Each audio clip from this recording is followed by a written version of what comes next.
What is going on, you guys? Thank you so much for joining me back on my YouTube channel. I really do appreciate it. Today, I'm going to be going over the very first 3 engine mods you should probably do to your Nissan 350z or 370z. I guess it applies for both of them if you want increased power. Seeing monsters out your window. No, you can't sleep. You pretend though you don't have to play the hero. 'Cause I got you like you got me. When the earth shakes, when the bombs scream, until our last breath, every heartbeat.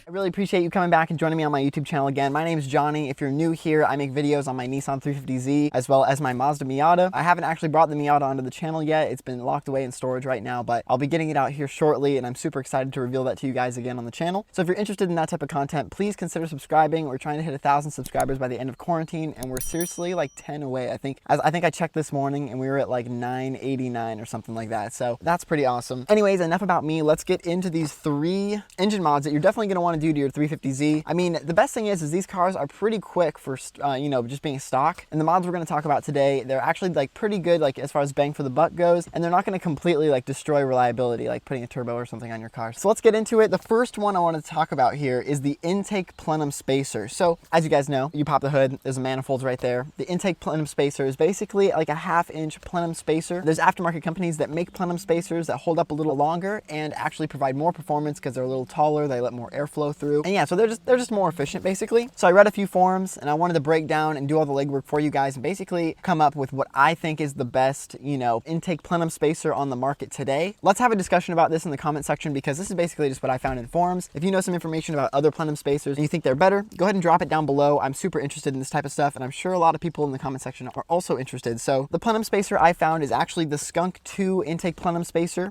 It's pretty affordable considering, and the 4 main features that it came with were that it doesn't melt. I mean, that's pretty good in a plenum spacer. You don't want it to melt. It adds about 13 horsepower.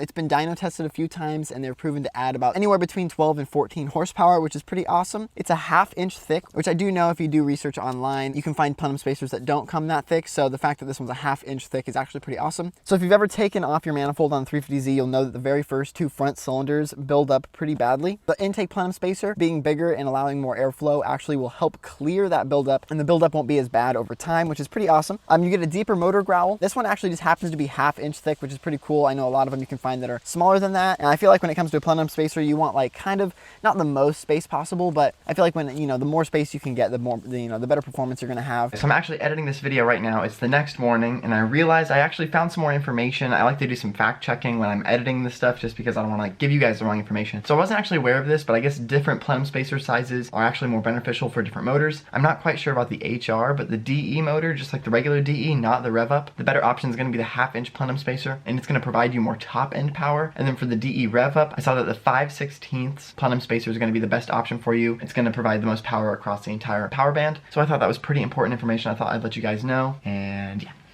So it actually lowers your intake temperature because it's a little bigger, and then also increases your fuel economy by about 2 miles per gallon, which is pretty cool. As far as like a pretty cheap mod that you could pretty much put in yourself at home, I mean, the intake plenum spacer, especially the Skunk V2 one, seems to be a pretty good bang for the buck. I don't have one on my car yet, but it's definitely one of the future projects I will be doing. So if you're interested, go ahead and hit the subscribe button. I'll be doing a how-to video on how to install that very soon because obviously we need to get one of those because it sounds pretty important. You know what I mean?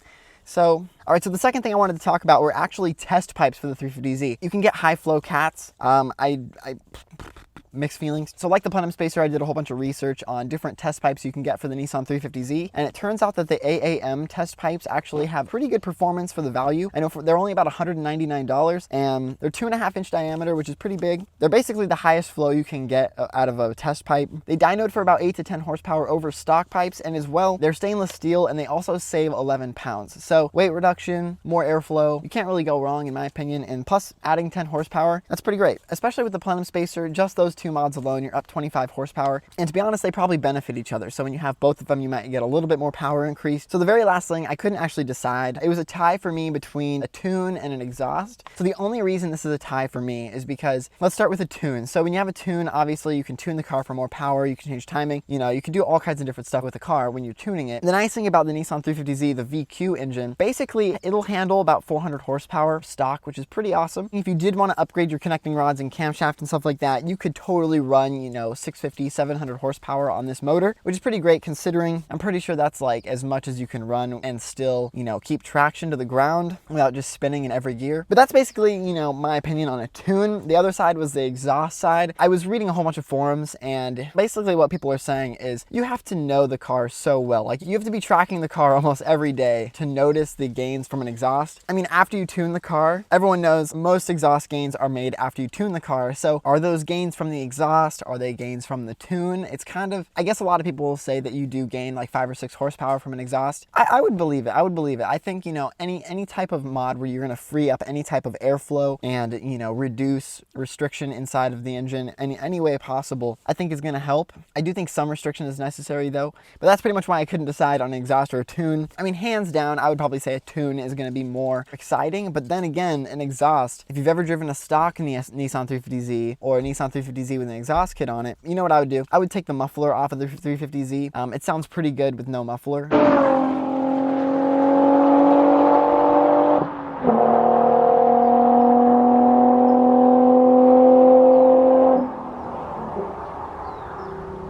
And it'll still pass smog, which is pretty great. It's going to cost you like less than $200 if you leave the stock tips. And then you still have room for a tune as well, because honestly, you can spend $800 on an exhaust kit. There goes all your tune money as well. So it's kind of like, I think the muffler delete is a pretty amazing bang for the buck. You know, you could even get your car tuned as well for the price of an insane exhaust kit. So obviously an expensive exhaust kit is going to sound extremely clean. It's going to be a really premium sound. I guess it really depends. For the price, I don't think you can go wrong with a muffler delete at all. So let me know down in the comments which one of these 3 mods you're going to do to your Nissan 350z or would do to your 350z if you had one. Personally, the exhaust was the very first thing I did just because it's actually pretty affordable and you can get it done. I mean, it's super quick, and every time you drive the car is changed dramatically. I mean, whether you feel the horsepower or not, I promise you the car feels faster just because it's louder. So let me know down in the comments if you guys agree with these things. These are basically 3 mods that I think every Nissan 350z should have. Let me know down in the comments if you have any other ideas for increasing horsepower in the 350z without completely breaking the bank. I know it's easy to spend 4, 5, 6 grand on a turbo or a supercharger, but you know, here we're trying to get the most power for the least amount of money. So all right, so before I end the video, I just wanted to go over basically a total of how much horsepower you can expect, and then basically a price of what you can expect to pay,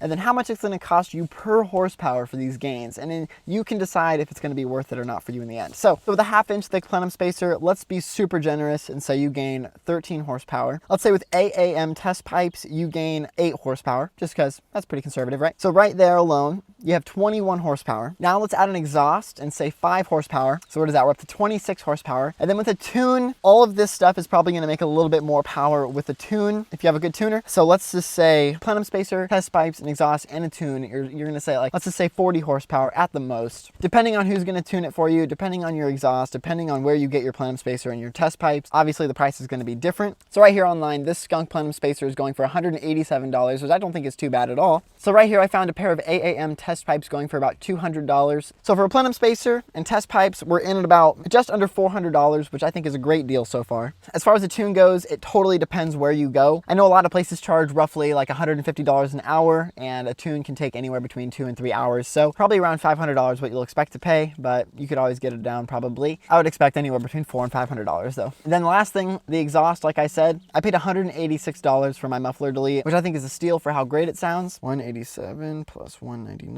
Let's say $450 for the tune, and then let's say $200 for the exhaust. There you have it, $1,036 for the tune, the exhaust, the test pipes, and the plenum spacer. I don't think that's a terrible deal. You divide that by the 40 horsepower we'll be gaining, you can basically guess about $23 per horsepower to add. And that's actually, if you think about it, I don't think people put it in that perspective. When you think about horsepower and gaining, it's really interesting to think that it costs around $25 per horsepower to gain. I mean, look at a turbo kit or a supercharger kit. So here's a single turbo kit I found online just right now with a quick search. It's going for about $7,000. Includes the rev up engine, which is pretty awesome. And this is just for the DE motor. So expected gains from that kit for $7,000 was about 200 horsepower, or it said 200 plus, but let's just say like 250 horsepower, just super generous numbers. If you pay $7,000 for that turbo kit for an additional 230 horsepower, you're paying $30 per horsepower. So going back to all of this cost for $1,000, I just don't think people, when they're getting into the cost of a car, the average horsepower costs like 20 something dollars, in between $20 and $30 per horsepower. It's kind of like buying a house and you pay per square feet. It's kind of interesting. Anyways, you guys, I'm sorry this video kind of turned out a little bit longer. I hope you guys learned a lot from this video. These are basically the first few mods that I would do to my Nissan 350z. Let me know down in the comments if you guys did any of these mods, or you have plans to do them, or if you think there's better mods you could do before these. Let me know, please. I would really like to hear your opinion. Thank you guys so much for joining me on this video. If you enjoyed it or learned something, please drop a thumbs up or like on this video. If you have anything to say at all, drop a comment down below and I'll reply to everybody. And if you haven't hit the subscribe button, I would really appreciate it if you would do that. We're so close to 1,000 subscribers, and I would really appreciate it if you guys would join the family. Anyways, thank you guys so much for watching. I'll see you guys in the next video. Peace out.